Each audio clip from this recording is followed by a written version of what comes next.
गुरु बिन माला फेरते, गुरु बिन देते दान, गुरु बिन दोनों निष्फल हैं, चाहे पूछो वेद पुराण।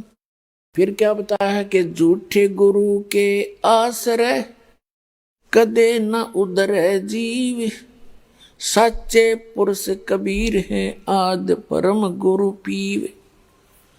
और झूठे गुरु से भी नाम लेकर जीव उद्धार नहीं हो सकता। सच्चा सतगुरु केवल एक कबीर साहब है, और कबीर साहब ही की कृपा से आज इस दास को उपलब्ध है। उनका पूर्व में आपने संदेश पढ़ा होगा कबीर सागर में। कबीर बानी नामक चैप्टर है 137 पृष्ठ पे, और सूक्ष्म वेद है कबीर सागर में लिखा हुआ है, अलग से एक चैप्टर है उसके 121 पृष्ठ पे, कि परमात्मा ने कहा था कि जब कलयुग 5500 वर्ष व्यतीत हो जाएगा तब एक महापुरुष प्रकट होगा, मेरा भेजा हुआ मेरा दास जाएगा और पूरे विश्व को सत नाम और सत भक्ति बता के पूरे विश्व का कल्याण करेगा। पूरी पृथ्वी के प्राणी उपदेशी होंगे। ये परमात्मा का आदेश है 600 वर्ष पहले का।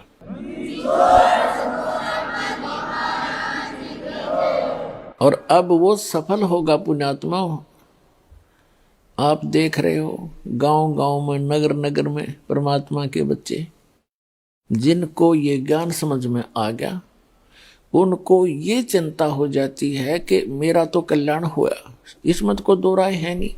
यहां से भक्ति प्राप्त होने के बाद उस प्राणी का मोक्ष कंपलसरी है, गारंटीड है, लेकिन कंडीशन है कि मर्यादा में रहे। और भक्ति कोई विशेष भी नहीं इसमें करनी, यानी विशेष वो नहीं है कि कोई हठ योग नहीं। इसको चलते फिरते, बैठ के, लेट के, कोई रोगी है, बीमार है, नहीं बैठ सकता, लेट के भजन कर ले, सिमरण से मोक्ष होगा।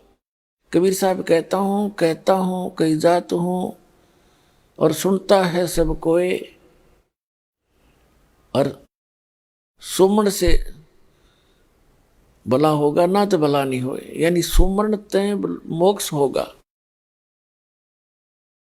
और सुमरण इतना गजब का आपको दे दिया गया है कि एक श्वास की कीमत, जैसे बताई थी आपको, बहुत बार बताई है कि 14 लोक, ब्रह्मा विष्णु महेश के लोक, और ये 14 लोक एक साइड में रख दे एक तराजू के पलड़े में, और एक तरफ पासंग रख दे पृथ्वी पूरी, इसका शासन इन और स्वर्ग लोक, और साथ में पाताल लोक तो एक तरफ रख दे, वैसे यूजलेस है ये। और एक श्वास के सिमरण का, सतनाम के सिमरण की इतनी कीमत है।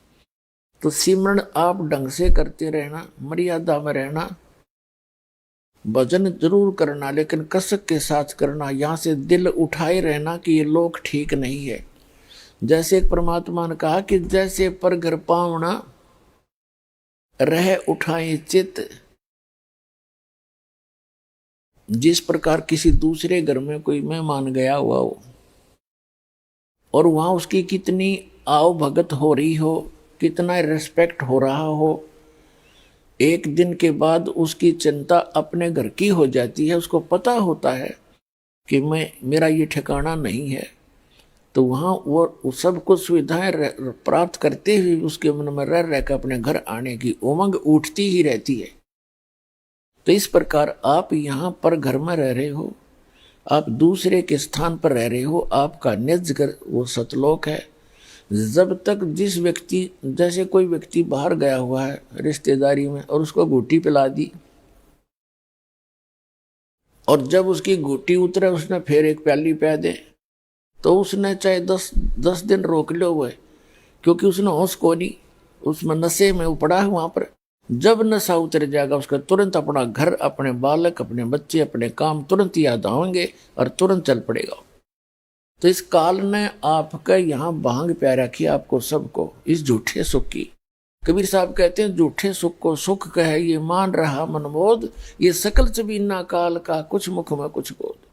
ये कुछ ये यहाँ का जो सुख है कार कोठी बंगले, ये भांग प्या रखी आप तक।